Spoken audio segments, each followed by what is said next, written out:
Am I the a-hole for emailing my boss and giving her an ultimatum? Original post. So, backstory. I, 36 female, work in a medical office doing insurance, intake, and acting as the receptionist. Our practice is big enough that there are supposed to be 3 people doing my job, but the head receptionist quit and they refused to hire anyone else. So I've been doing it all for about 4 to 5 months now. They finally brought someone in to train, but sadly it was for another location. Let's call her Julie. We got to talking, and she's 19 and has only worked as a seasonal cashier at Target. Somehow we got on the subject of pay, which you're supposedly never supposed to do, but she was talking about what she made at Target, and then what she would be starting at in my job. Julie was making more than me. My mind was blown. I have more years of experience than this girl has fingers, plus I've been doing the work of multiple people for months, without getting paid more or even receiving a thank you from higher-ups. Yes, I understand I should have controlled my rage a little better, but the build-up from months of this finally just popped. I emailed my head boss and told her that I've been working for months doing multiple jobs, only to have someone with far less experience hired, making more than me while doing less work. I told her I wanted a pay raise, or I would be resigning. Am I the a-hole for demanding a pay raise? Now for the top comments before reading the update. Not the a-hole. Obviously, you shouldn't even have to ask for a raise, but welcome to capitalism, I guess. Also, this part, we got on the subject of pay, which you should never do. You should always, always, always be happy to talk pay with your coworkers. The idea that it's unacceptable is how places get away with this kind of BS in the first place. Not the a-hole. You're definitely not the jerk here. It's honestly insulting to do the work of 3 people for months, only to find out a trainee with 0 experience is starting higher than you. Businesses will exploit loyalty as long as you let them, but they clearly have the budget if they're hiring new people at that rate. Standing up for your worth after being overworked and underpaid isn't rage. It's a necessary reality check for your boss. If they value the practice, they'll pay up to keep the person actually running it. You're not the a-hole, but you may have been foolish in how you went about this, emailing out of the blue rather than requesting a sober sit-down meeting where you make the case and provide data about how underpaid you are.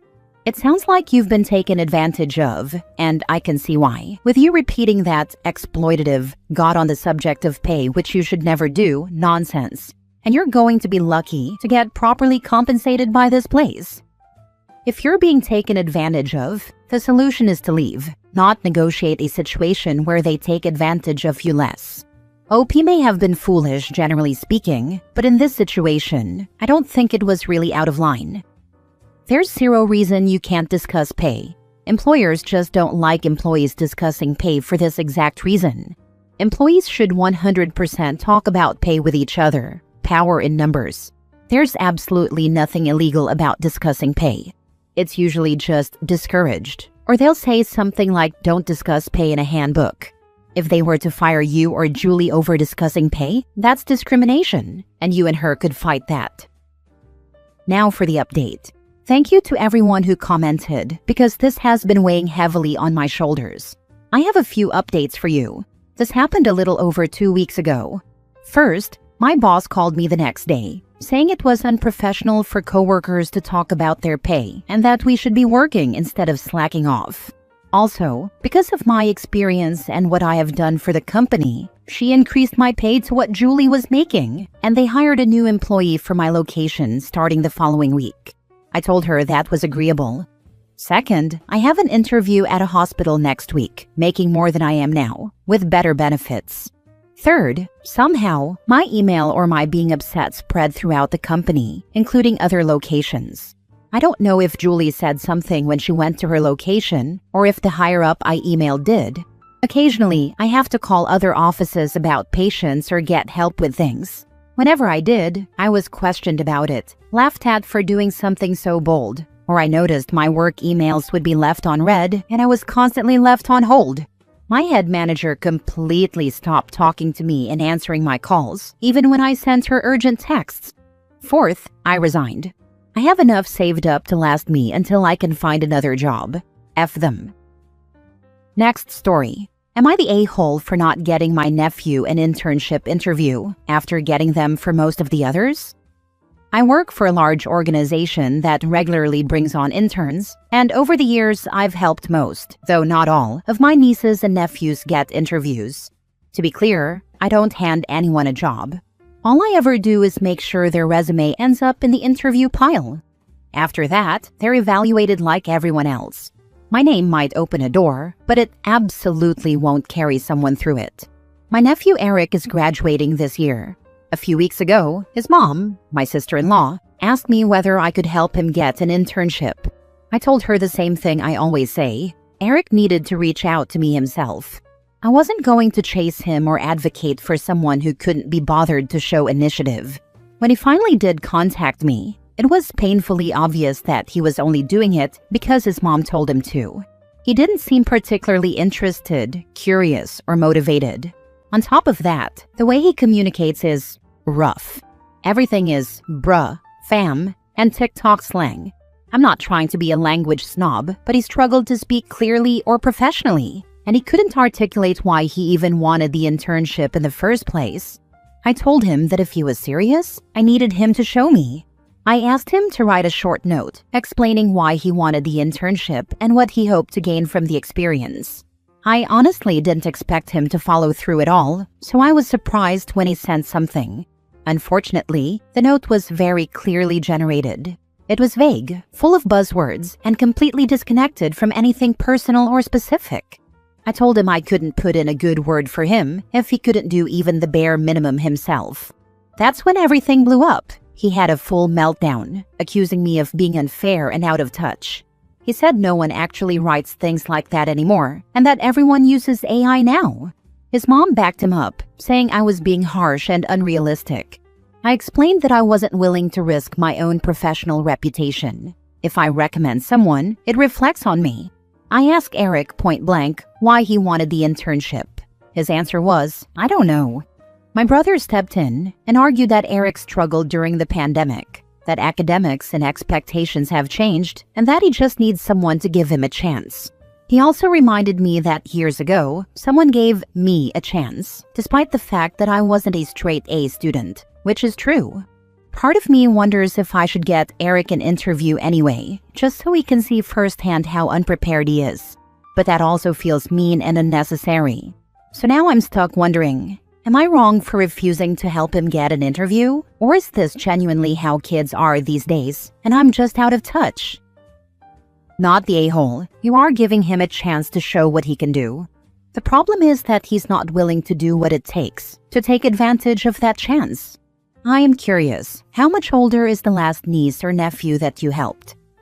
She graduated 2 years ago, and she did get one of the internship spots. So he really can't blame it on how it is these days, because she's only 2 years older and she had the necessary skills. Honestly, it's a stupid excuse no matter what, but this just makes him look even worse. My brother made the case that my nephew had struggled during the pandemic. The academic landscape has changed, and he needs someone to give him a chance to show what he can do. You just gave him that chance. He did not rise to the occasion. Right, OP didn't say no. OP asked him to write a cover letter, which is the bare minimum, and he didn't even do that. Not the a-hole. You gave multiple chances. He had a chance when he contacted you, when you asked him to write a note, when you asked him again to his face why he wanted the internship. What does he think the interview would consist of? If he's genuinely not capable of answering these kinds of questions and presenting himself in a professional way, then he's not remotely going to be able to pass an interview with your company. Recommending him for one would reflect poorly on you. If he is capable of pulling off an interview, but is stubbornly refusing to show you that despite explicitly being asked for it, then he's jerking around the person he's asking for help. In that case, he might be able to pass the interview, but he wouldn't deserve to, and his entitled attitude would probably still reflect poorly on you. Next story. Am I the a-hole for not forcing my son to keep helping my daughter's friend after she rejected him? I'm a dad of 2 kids in the Midwest. My son John, 17 male, and my daughter Britt, 17 female, are both in high school. Britt has a close friend, Melissa. For the past several months, John had been helping Melissa with things due to her mom working crazy days and hours. She's a nurse. John helps with rides to work and to a college prep class they are taking together. John and Melissa work at the same place on the same schedule 3 days a week, and we live in a small town with no public transportation. They're both in a dual enrollment program that lets high school students take college-level courses. Passing these classes is basically required to enter the program they're pursuing. John was both her ride to and from places and her study partner. John is academically inclined, must get that from his mother LOL. John developed feelings for Melissa and eventually asked her out. She politely declined and said she wanted to focus on her education, but wanted to remain friendly. I think that's completely fair, and she handled it the best anyone could ask. After being turned down, John decided to stop giving Melissa rides and told me and his sister that he didn't want her coming over anymore because he needed space to get over his feelings. I initially told him that was unreasonable and that rejection is part of life and that he needed to be mature and handle it better. Sure, it's not easy, but he was too smart not to know what the outcome could be if she turned him down. We talked it through more calmly later, and honestly, I was impressed with how he reflected on it. He realized he was acting emotionally, apologized to his sister, and explained that continuing to be around Melissa was making it harder for him to move on. He wasn't rude to her, didn't lash out, and didn't blame her. He just set boundaries, which I thought was healthy and the mature thing to do. The problem is that Melissa now doesn't have a ride to work or to the prep class, and she's at risk of being dropped from the program and possibly losing her job. I think she's missed a fair amount of work. As for the class, John claims that she would probably be dropped if she misses 2 more classes. Britt is furious. She says John is being spiteful and punishing Melissa for rejecting him.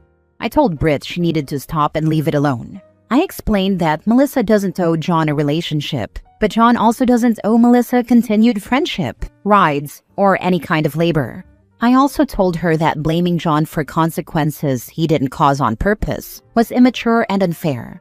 Britt refused to drop it and started an argument where she said some things that were out of line toward her brother. At that point, I grounded her, and although we've had some talks, I don't think we've made much progress. I have not told John to resume helping Melissa, nor do I intend to. I don't think forcing him to ignore his feelings to fix someone else's situation is fair, but I do feel bad. Melissa's mom struggles enough due to being a single mother, and Melissa losing her job and being dropped from the program seems like a lot for 2 people already struggling. So, am I the a-hole for not making my son continue helping my daughter's friend? Can Britt drive her? Can she ask other classmates? How long does John not want to be around her? Especially since he is still around her since they have class together and work together. Melissa should be working on a solution to her transportation issues. Britt can't. She works and plays sports. John hasn't said when he wants to be around, just that he wants space. No a-holes here. It sucks for Melissa. But why is it everyone else's responsibility to get her to work, classes, and so on? Was there never a plan B? What if your son had been ill? She would Uber sometimes from what I understand, but that's not an option anymore due to cost. Yes, but there must have been some plan besides your kids. This is where I struggle to understand. I may rely on someone giving me the convenience of a ride, but I can't expect this person to be my personal taxi. What would the plan be if your son traveled or something else changed? What about a bike or scooter for her? But still, this is none of your issues, even if the situation sucks. I assume the plan was her dad. Her dad moved several states away over the summer. She's not my child, so I don't have that information to be honest. I would hope she had a plan before signing up. Last story. Am I the a-hole because a child was injured on my property and I don't think it's a big deal? My son had a friend come over, and they were goofing around in the yard. There's a small dead tree I've been meaning to cut down but haven't gotten to yet because I'm lazy. My son never had any interest in helping me with the tree. Every time I suggested he come help me, he was tired or busy from or with all the many responsibilities teenagers have. Since his friend was there and he wanted his friend to think he was cool, he somehow found the energy. He went and got the axe from the shed and started to chop down the tree. His friend thought this was very cool and asked to try. My son gave him the axe, and he swung it at the worst possible angle. The axe hit the tree and bounced off, lost a little momentum, and hit him on the chin with the flat side of the axe. The boys ran inside. The axe didn't break the skin, and I told him he was fine, but he could put some ice on it if he wanted. Since it's so cold, he did not want to. When his dad picked him up, he was furious. He asked why I didn't call. I didn't think it was a big deal. Also, his son has a phone. He could have called. I said next time I'll call. He said there won't be a next time, and he's going to look my ex-wife up and tell her about this. I understand that times change, and what once was acceptable isn't necessarily still acceptable. I get that. He didn't even bleed. Is this really a big enough deal to throw an adult tantrum over? If he was seriously hurt, I would have taken him to the hospital. He learned not to take axes from sheds without the permission of their owners, and I would say he got a deal on that lesson. Am I the a-hole? Not the a-hole. This is the kind of thing teenagers do. One of my friends came home to her son and his friends trying to cut a tree down in their yard. Her son had borrowed the car without permission, had an accident, and decided to try to cover it up by claiming a tree fell on it. That's actually really funny. They should have said a deer did it. I blame deer for everything. Except he would have had to own that he borrowed the car without permission. He will never live that story down. I have a feeling that when he has children, his parents are going to tell them that story frequently. Reddit infantilizing teenagers again. Mostly because the majority of y'all are teens, wanting to avoid taking any sort of responsibility LMAO. I hit myself with an axe when I was 13. My cousin was chopping wood and had me help. He told me to hold the wood while I hit it, and I was scared, so I used less force. The axe bounced off the wood and hit my knuckle. I'm glad it hit the knuckle because of the bone, so it wasn't a deep cut.